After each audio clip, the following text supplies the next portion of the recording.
Hey everyone, this is Davy Mooney coming to you from the University of North Texas, where I run the jazz guitar program. I'm a Benedetto artist, Sunnyside Records artist. I got my Sunnyside Records output up here. The newer one, Live at National Sawdust, Benign Strangers, Hope of Home, Perrier Street. Got my improv book, Personalizing Jazz Vocabulary, getting the new book in shape for eventual publication. And shout out to Jazz Guitar today for collaborating with me to get these videos out there. I've been really enjoying this series. You know, I get to just try to talk about the tunes that I love to play and I love to teach here at UNT to my guitar students and other students. And today I want to talk about the Bill Evans song, Turn Out the Stars. You know, Bill Evans, great jazz pianist, recorded this tune. I think the first recording is 66-ish. On Intermodulation, one of his great duo records with Jim Hall that I love so much. You know, Undercurrent from a few years before that, and Intermodulation, and they did some collaborations, he and Jim Hall, in other settings, but the duo records are particularly great. And it's also recorded by, you know, a bunch of people recorded this song, but Kurt Rosenwinkel on East Coast Love Affair. That's a great version with Avishai Cohen and bass Avishai Cohen and Jorge Rossi. Really stellar guitar trio record of Kurt Rosenwinkel's. And yeah, Bill Evans was a really prolific composer and, you know, recorder. His output, you know, he made so many records. I like all his work. I'm particularly drawn to the period of like Everybody Digs Bill Evans up through around like the mid-60s. That's just like, that's my stuff. I love that music.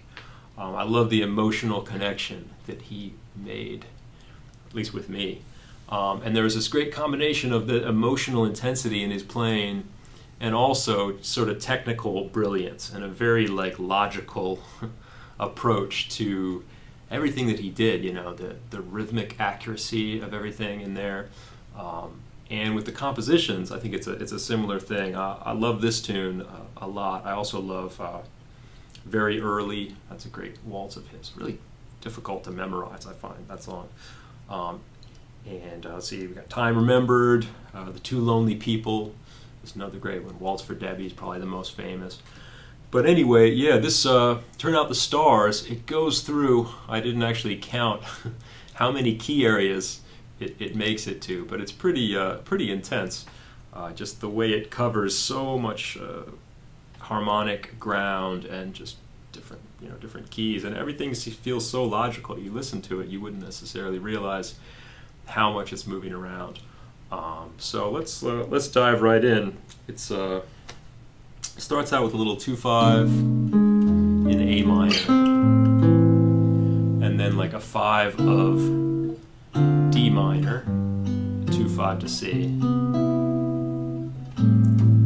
Kind of goes to the relative minor there too, A minor. You know, different people, as always, there's slight variations on the harmony in different people's versions, but I find like with this tune, there's so many chords in there already that people don't mess with it too much. They might mess with the bass motion or put in a tritone sub here or there, but most of the chords are already written into the tune. So, 2/5 to A minor, 2/5 to C, then a 2/5 to E flat, then he goes to the relative minor, C minor, and then 2/5 to G, to E minor, relative minor, and then a 2/5 to B, and the same thing. And I always thought that was kind of interesting because once he gets to that E flat, does a 2/5 to E flat, he does this sort of giant steps cycle of keys, right? He goes from E flat to G to B.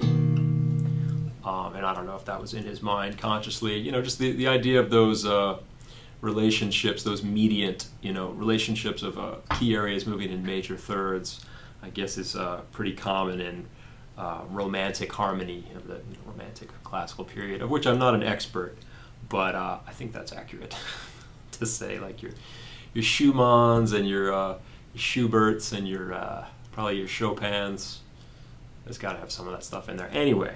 So where were we? So yeah, just it's a lot of chords. So just from the top again, 2/5 to A minor, 2/5 to C, 2/5 to E flat, 2-5 to G, 2-5 to B,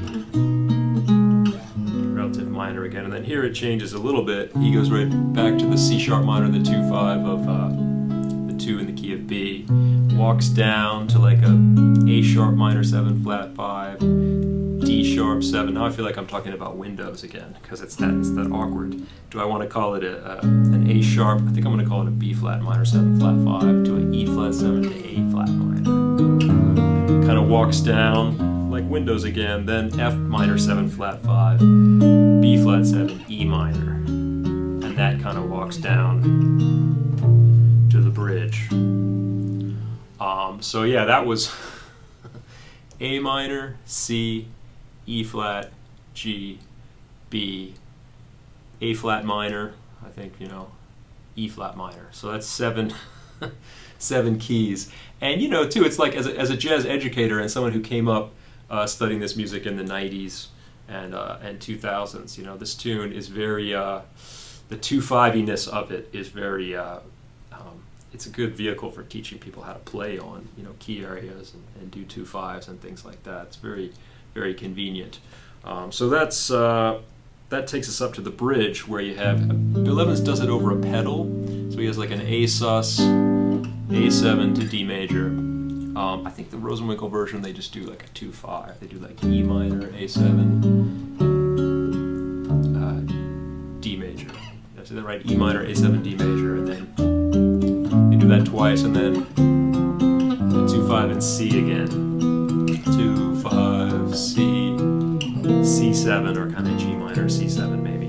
And then there's another section, so that's pretty straightforward. You feel like you get a break for a second. It kind of reminds me of In Your Own Sweet Way a little bit, the Dave Brubeck tune. This song in general kind of is a little bit of that, maybe just in the bridge. But then the next section, you've got B7 to E minor, B flat 7, and a little tritone sub going down to A7 to D minor, and then A flat 7, tritone sub of going to G7 to C minor. And so this is kind of another section of the tune. So you have B7, E minor, B flat 7, A7, D minor, A flat 7, G7, and then he goes B flat minor, E flat 7, A flat, C7, F minor. 2-5 to C minor, and that kind of repeats again. C minor, B flat minor, E flat 7, A flat major, G7, C, F sharp 7. And then, only then do you get a kind of short reprise of the very beginning of the song. So there isn't a lot of repetition of material, harmonic material. Although the theme of the da da da da da da da da kind of goes through there in different permutations. So again, coming out of that bridge, just to go over this again because it's complicated, so many chords. So we got a 5 of E minor, then that becomes 5 of A7 through a tritone sub, then E minor, B flat 7 sharp 11, A7, D minor, A flat 7 sharp 11, G7, C minor, and then this section you kind of have a little walk down to A flat major, C minor, B flat minor 7, E flat 7, A flat major, then C7, F minor. And then that kind of repeats, so you go to C minor again, A flat major, you're going through B flat minor 7, E flat 7, A flat major, then G7, C major, instead of C7. The first time C7, F minor, the second time G7, C major. And then an F sharp 7, B minor 7 flat 5, E7, A minor, so that's a little bit of a repeat, but then this changes again. To get back to the top, instead of going through the cycle of keys again, he does his 2-5 to A minor, and then he does like E flat minor, A flat 7, or sometimes it's all over an A flat pedal, and then C sharp minor, F sharp 7, and it's like a 2-5 back to the top of the song. So yeah, gosh, well, it was 7 keys before we got to the bridge, and I wonder how many he goes through, major and minor. Quite a few. Y'all can, that's a good something to keep you busy in the dog days of summer. If you want to go through and count how many keys he goes through in this tune. And you know, his songs are like that. Two Lonely People, that's I tried to memorize that at one point. I was very ambitious with trying to memorize these really hard songs. And you know, I know a lot of them. I remember that one. I used to play it a lot. I don't play it as much these days, Turn Out the Stars, but I think I'm going to do it in my improv class to, you know, get it back in my repertoire. But it's a great tune. You could do it as a waltz too, you know. The Rosenwinkel version is kind of a nice medium swing, or slow, not medium swing, like slow swing. That's how I like to play on it. I heard somebody do it in 5 once too, of course, in New York, you know, in the 2000s. Everything ended up in 5 at one point. But yeah, again, that's a good one. I think I'm going to do a video too on Very Early, because it covers a lot of ground too, and it's a little quirkier. I appreciate how it's, you know, Bill Evans is such a logical, everything he does is very easy to, not easy to, but you can kind of analyze it in a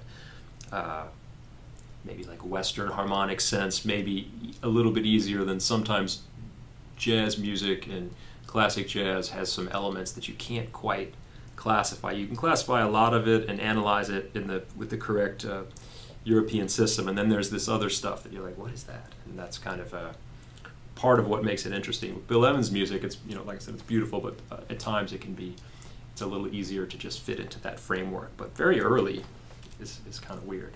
But anyway, I'm going to play a few choruses here on Turn Out the Stars, at that medium swing tempo, and try to explore some of this stuff, make it through all these keys. All right, hope you enjoy it.